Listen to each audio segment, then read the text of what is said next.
All right, so we talked about what we must have and must avoid in the perfect survival game. So just to quickly recap all of them, must haves for the perfect survival game: food provides buffs but doesn't stave off death. That means you shouldn't have to eat to avoid dying of starvation or thirst, because generally most games don't do it that well and it just becomes annoying rather than actually challenging. Must have crafting from storage. No explanation needed there. Must have hot deposit and sorting. This is just making inventory management easier. I don't find any reason to be able to have to walk into a base and have to manually put things in every individual chest. There's just no reason to do that other than to waste my time. Must have easy item repair or no durability. Durability is generally not done that great. If you're gonna have durability in the game, it should be like your gear slowly wears down, but then you go back to your base and it should be instant repair. Having to gather resources to repair your items just creates a tedious loop where you're spending probably half of your time gathering resources just to be able to go out and do other stuff. Must have stamina only drain during combat. I see no reason to have your stamina drain when you're gathering resources if there's not enemies actively engaging with you. That's just another time wasting mechanic. Must have diverse set of enemies and other content. If you get bored of the content quickly, you're not going to stick with the game. So just having the same enemies reskinned, or just fighting the exact same enemies for the hour 1 that you fight in hour 40, not cool. Doing the same puzzles over and over again, not cool. Even gathering the same resources over and over again just gets boring. You just have more diversity in the content.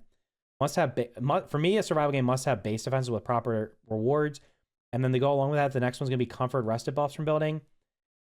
I find a lot of games building is just there. It's like attack. It's like, because it's a survival game, we have to have building in it. Well, you can beat a lot of survival games without really building anything. And that kind of detracts from them. I know everybody doesn't like base defenses, but later on I'll talk about the option, the slider thing, where you can turn them on and off. You don't really want them, but for me, I want to have proper base defenses, and I want to be rewarded for my building by getting buffs from it. Must have is definitely a reason to explore. If you explore the map one time and you never have a reason to go back to places, or you only have a reason to explore 10 or 20 or 30% of the map, then the game's probably really not designed that well, and the map should just be much smaller. The perfect survival game would have an endless mode. You can have a story, but you should just be able to keep playing after the story, or you should be able to avoid the story completely. The perfect survival game for me will be a base defense game where I'm just trying to, almost like 7 Days to Die, but probably in a different setting and less janky and stuff like that, where I drop into the world. Honestly, for me, I don't really care about the story, but if there's a story, I progress through it, and then I just try to see how long I can stay alive, fighting tougher and tougher enemies as I get stronger and stronger. Boss fights or periodic skill-based challenges. Just being able to breeze through the game and not having any challenges along the way doesn't make sense. Having those, I guess skill checks is what they would be called, where you're even having to do some kind of skill check, boss fight, some kind of wave defense, or maybe clearing a dungeon or something like that to be able to progress, just makes sense. Valheim does that really well. You have to fight the bosses to get to the next biome. Automation or ease of resource gathering over time. You should be rewarded for your efforts, meaning that something that's tedious at the beginning of the game should over time become less tedious to the point at the end that it's really an afterthought. But it shouldn't be tedious for the first 90%, and then at the very end it's an afterthought. It should be a gradual improvement, so you're rewarded for progressing, and as you progress, you make your life easier. All resources needed from start to finish. If a resource is in the game and you only use it for one thing, it shouldn't be in the game, in my opinion. Especially the common resources, integrate them into instead of having 100 resources, maybe it's better to have 25, but have each of those 25 be meaningfully used in different more recipes, instead of having 100 resources used in 1 or 2 recipes each. A means of traveling far distances a reasonable amount of time. Just having a giant map for the sake of having it and wasting our time, no thanks to that. Giving us either fast travel, mounts, increasing our run speed, leveling up skills, gliders, whatever it is, vehicles, planes, something like that. Whatever it is, you can earn a way to travel faster, so you're not just running long periods of time for no reason. The ability to move characters between world saves. A lot of games do this now. If I build up a character and my friend wants me to come join their world, if I choose to start over from scratch, let me. But if I want to move my maxed out character, let me move them over there too, because that's just a nice quality of life. Auto collecting resources. So chop down a tree, I shouldn't have to pick up 15 pieces of wood. Break a rock, I shouldn't have to pick up 9 little stones. Kill an enemy and they drop 6 different resources. Just let me auto collect all of them by either holding down a button or just running over and auto picks them up. Must have craft all many. Most games have this now, but I feel like I've played something that's where it's you can only craft 5 things at a time or something like that. No, if I can craft 72 items, let me just craft all 72 at one time and in a reasonable amount of time. Splitting stacks in increments of 1 to infinity. Just when you're managing your inventory, it should not be I either do an all or nothing deposit or I can only half them. You should be able to just click on it. It opens up a slider and you go from 1 to whatever the max number is. Must have a constant meaningful progression. I feel like this is a huge one. If a game doesn't hook you right away and keep you hooked as you're playing, you're probably not going to stick with it. That's why you see a lot of games, people give up on them after the first hour or two because they take way too long to get into them. And they just, like, they never get to the, like, they're not getting to a point where they're feeling like they're making progress. If you're just running around doing mindless things and you don't, like, meaningfully see yourself getting stronger over the course of the first 10 to 20 hours, definitely you should feel it from minute 1 to minute, like, 1000 as you're playing a game. You should always feel like you're progressing. Then the last must have is sliders for customizing your experience. Power World does this really well. If you want a super hardcore experience, you can crank up everything and make it hard. If you want a super casual experience, you can crank everything up and make it very easy. Just giving people the ability to customize their experience, I think that just makes for a better game. It's going to get more people into the game, survival games specifically, because survival games are a niche type of game, and the more people that get into them, the more likely the genre can expand. It's certainly bigger than it probably was years ago, but there's still, I think, a lot of people turned off by some of the features in survival games, so just customization will help with that. Now for the must-avoids for the perfect survival game. Starvation or dehydration resulting in death. This kind of goes contrary to number 1 above. I feel like most games, unless you're doing a super hardcore survival game, maybe like Green Hell or something like that, most survival games, the eating and drinking might be challenging for the first like hour, but then you'll quickly end up getting, I don't know, 50 berries or mushrooms or something and like infinite water. And then it's like, okay, now I just tie up like multiple spots in my limited inventory to have to deal with that. So I like the way Valheim does it. I like the way Enshrouded does it, where eating provides buffs only. I really like the way Enshrouded does it. You have a set amount of HP and stamina. If you get buffs above that, you'll go up to that number, but you'll never drop below your base amount. Valheim does it almost perfectly too, but you will drop to like 25 HP and much reduced stamina if you don't eat and drink. So I just don't want to be able to have to die from starvation or dehydration. Must avoid limited meta progression. It's really silly to have a game where maybe you have like 30 different armor sets and 20 weapons, and there's 2 weapons and 1 armor set that are just so much better than everything else that's what everybody uses. At the same time, if you have a game that has skills in it, or you can level up or pick character classes, the same thing. Like there shouldn't be not everything shouldn't be equal, but I think everything should be viable. So having limited meta progression would be, you should limit meta progression in terms of like narrowing down or eliminating 90% of the content in the game to like a few small things. For me, I know a lot of people probably are going to disagree with this. Must avoid for the perfect survival game ranged weapons. The reason for that, if you put ranged weapons in the game, I'm going to figure out a way to cheese everything. Once I can cheese everything, why should I bother not doing it? Because guess what's going to happen? It's a lot of the other things I'm saying that I don't want, like the durability and stuff like that.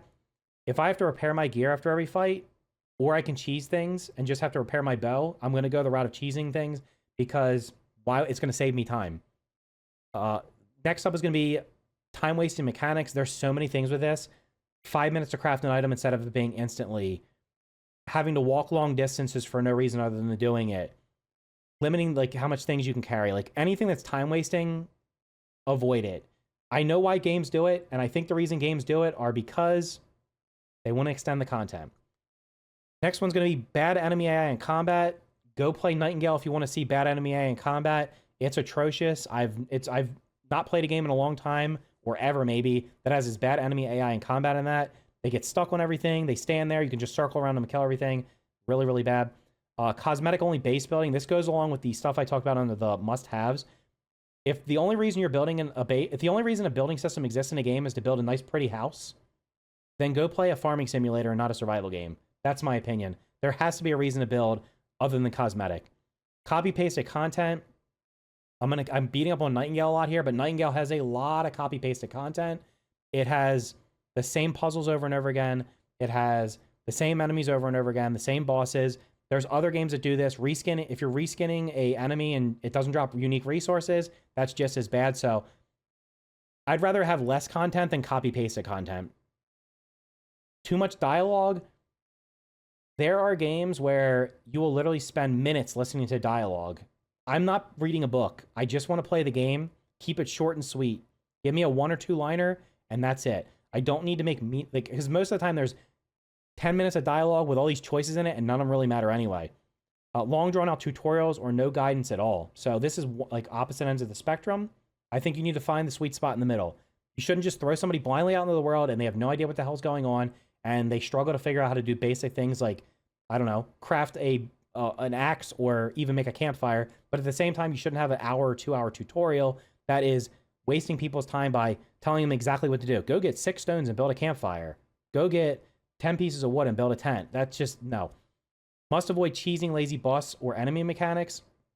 This is not cheesing them. This is meaning they have cheesy mechanics where there's 5 bosses in the game and they all have the same lazy boss design where they do the same attacks. Or they have cheese mechanics where you get behind a structure and they somehow manage to hit you through it even though it's not possible they hit you. So that needs to be avoided. You need to have well thought out bosses. If you're going to have bosses in the game, which I think you should have, then take the time to make unique boss fights. Must avoid large empty spaces. If you are running, if you go between point A and B for more than 30 seconds, you don't run into something interesting, the map's too big, shrink it. Ignoring enemies and resources. If I run, again, this is along the same lines. If I get to a point where I am actively avoiding combat because there's no reason for me to engage in it, because I don't care about the resources the enemy's dropping, I'm not leveling up from it, and all it's going to do is either drain my health or damage my gear, that's pretty bad. So there needs to be a reason to fight enemies. This goes along the lines of having a reason to always have the resources used throughout the game. If an enemy drops whatever, let's say you fight a bug and it drops chitin or it drops a leg or a shell or whatever, integrate that resource in the recipes that are unlocked when you come across that enemy, and also integrate it into something later on so there's always a reason to fight that enemy. Limited inventory space, weight carrying capacity. This is one of the biggest things that grinds my gears.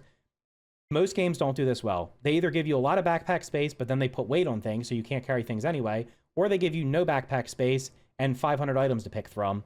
And I get it. They don't want you to pick up the entire world and take it back and forth in one trip. But if you're going to put 50 items in the game, then give me 50 backpack spaces so I can at least carry one of each. More likely than not, you probably could get rid of 20 or 30 of those items and the game would still be fine without it. And then last but not least, revealing the entire map and putting map markers at the start, or even like, I don't even want map markers in the game until I discover things myself, honestly. I know some people will probably disagree with that, so I can kind of like sway a little bit on it, but showing me the entire map so I know exactly what I'm going to get myself into, and just talking to an NPC and they're like, oh, go over and talk to Agatha and she's over in this city, and it literally puts a map marker on my map. I'm like, I'd much rather you tell me that I need to talk to the lady that's wearing the red dress who's going to be in the city that's to the northeast of the river up the hill. Like that to me is much more engaging. I can see the river up. Like, there's the hill, there's the river. I have a compass so I can go northeast, bam, I go up there. So for me, those are the must-haves and the must-avoids for the perfect survival game. Let me know in the comments down below if you agree or disagree with any of my must-haves or must-avoids. Thank you for watching, and I'll see you in the next video.